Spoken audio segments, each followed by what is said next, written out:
Hey everyone, Andrew here, bringing you another video review, and today we're going to be doing Batman Incorporated, Leviathan Strikes. Take a look at this comic cover right here. Now, this actually came out last week, but I was a little slow in the upkeep, so I got it for this week. And Batman Incorporated, Leviathan Strikes is a one-shot issue that is supposed to wrap up Grant Morrison's first run on Batman Inc. Seeing that this is a one-shot issue, it has a little bit more to it than your standard issue. It's almost like two issues put in one. And it's worth noting that this takes place before Flashpoint and before the New 52 in the old continuity. They even go the distance to tell you that in one of the first few pages. And you can even argue this is the last Batman story set in the old continuity. But like I said, this is supposed to wrap up Grant Morrison's first run on Batman Inc. because he's going to be bringing Batman Inc. back in 2012. And this is supposed to be the setup for what's going to happen there. Particularly the revealing of the identity of who Leviathan is. Which I won't reveal who Leviathan is, but we'll get into that later. Because I am going to talk about it. So, with that said, let's actually talk about Batman Inc. Leviathan Strikes. Now, this is kind of broken up into two stories. The first story is a Stephanie Brown story, Stephanie Brown as Batgirl. And this story is where she goes to this school where they train young girls to be assassins and bodyguards, and they all work for Leviathan. And the classes they have there are like grenade throwing and shooting stuff, and all these random military, paramilitary kind of like training. But they still dress up like schoolgirls from a prep school. Okay, some crazy wacky style there. And basically what Stephanie Brown is supposed to do is infiltrate it and gain some information and report back to Batman.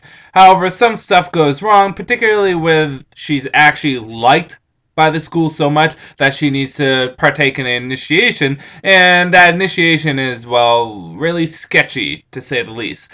They put a noose around her neck and they want her to kill someone.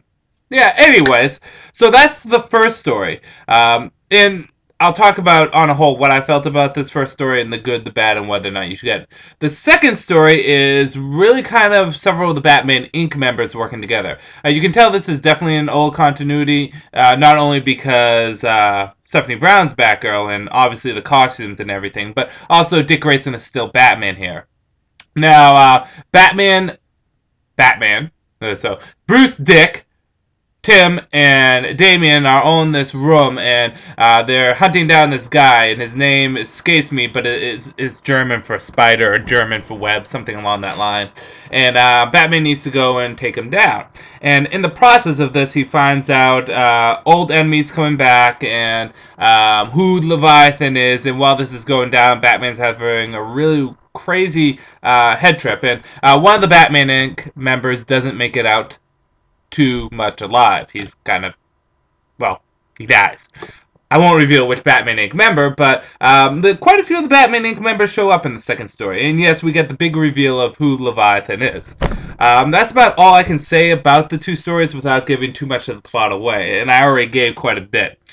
So let's get into the good, the bad, and whether or not you should get it. Good. First and foremost, the art for the first story is beautiful. Particularly how Stephanie Brown is drawn. And it makes me love Stephanie Brown more and more each time when I look at this.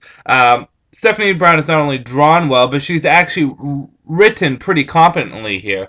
As much as I love Barbara Gordon as Batgirl, and she will always be my Batgirl, Barbara Gordon, I always have a special place in my heart for Stephanie Brown. I really want her to come back in the new DCU. I don't care if it's that spoiler or something else. I would like Stephanie Brown back because I like Stephanie Brown. She was a cool character. But at the same time, Stephanie Brown was kind of a Batgirl that was paying homage to the old school Batgirl, which we got back. So it's kind of a give and take here. But I do miss Stephanie Brown, and the first story was actually pretty fun. She was written competently. It was a little wacky, but not quite as wacky as the second story, which is fine. I don't mind a little wackiness. It is Grant Morrison, but the first story is, for the most part, good. Well written, and everyone seems to be written in character. Batman makes a small appearance, but not too much, and the appearance he does make is pretty cool. The second story, we do get a reveal on Leviathan, and we do feel as though we're setting the stage for the next Batman Inc. run, which is good. It is nice to see all these Batman Inc. members there. bad. Well, let's start things off on who Leviathan is. I'm not going to reveal who Leviathan is, but Grant Morrison made it out to be like this, some kind of big reveal, and that someone's going to betray Bruce or it's going to greatly affect Bruce. But who's revealed is like, really? That person's going to be Leviathan? And you kind of say to yourself, how are they really backstabbing Bruce or betraying Bruce? Because they're really not on good terms with Bruce either. I don't want to reveal too much because I'm kind of giving away if you use deduction, but someone is Leviathan, and it's a little silly that they are Leviathan. I would have gone with something else because Grant Morrison really tries to make things so shocking sometimes, and then doesn't really always pay off. Kind of a Jeff Johns thing. Jeff Johns does a lot of build-up. It doesn't always pay off. Grant Morrison does a lot of, ooh, something's going to be shocking and twist your mind. And it's like, oh, really? So that was a little bit of disappointment on who Leviathan is. I thought it was going to be someone like Dick or Jim Gordon, but no.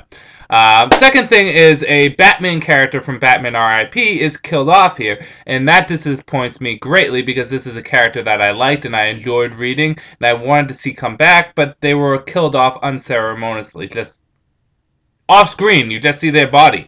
It was a little bit disappointing. I wanted to see that character come back. That and the second story, the way it was structured, is classic Grant Morrison, confusing the living hell out of me. I'm sure there's some hidden metaphors and special little meanings in there because that's what Grant does. And I'll probably go back and try to analysis it and go through and, yeah, okay. But I didn't like... It's hard to go from having comics written very well and very clear with some of the comics we're reading with the New 52, and then getting a comic that's written well, but not so clear. And intentionally not so clear. It was just a tad bit confusing. I'm sure once I reread it, it'll be fine. I also read it at like 1 in the morning, but no, not 1 in the morning. 11 o'clock, but I had a long day. But the fact of the matter remains is I didn't really like the structure of the second story. And the second story pales in comparison to the first. Let's get to whether or not you should get it. Well, Leviathan strikes... another bad is this. It felt like it was a little rushed and things were thrown out there just for the sake of setting up for the next series. Which I guess comes into whether or not you should get it. I would say only pick this up if you've been following Batman Inc. I know a lot of people that haven't been following Batman Inc. Or if you've been focusing just on the New 52 for Batman, then don't worry about it. But if you have read Batman Inc., if you've been following Batman Inc., and you were hesitant for this for some reason, pick it up because it's going to at least wrap up what's been happening. But like I said, if you have not read Batman Inc. or you've been solely reading the New 52 Batman stuff, don't bother. You're just going to be lost and confused. Is it bad? No. The first story was actually really fun, really enjoyable. And the second story, although it had its downs, wasn't bad. It just wasn't great. It just felt like things were rushed for the sake of being rushed to get it out there, for the sake of getting it out there. I didn't particularly like that. I actually really didn't like that. Sometimes it feels like that where Grant Morrison does all this nice stuff to build up and all these hidden metaphors and all this nice plotting instruction, and then his last issue just feels so rushed. It happened with Batman R.I.P., it happened with Final Crisis, it happened with Batman The Return of Bruce Wayne. It happens a lot with them.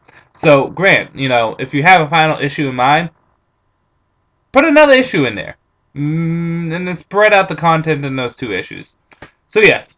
So I'm gonna actually give a rating system on it. If I had to give it, I would give it a 3 out of 5. It has some good stuff in there. It has some meh stuff in there. On a whole, it didn't impress me too much, but I do recommend it to people that have been reading Batman Inc. But only those people.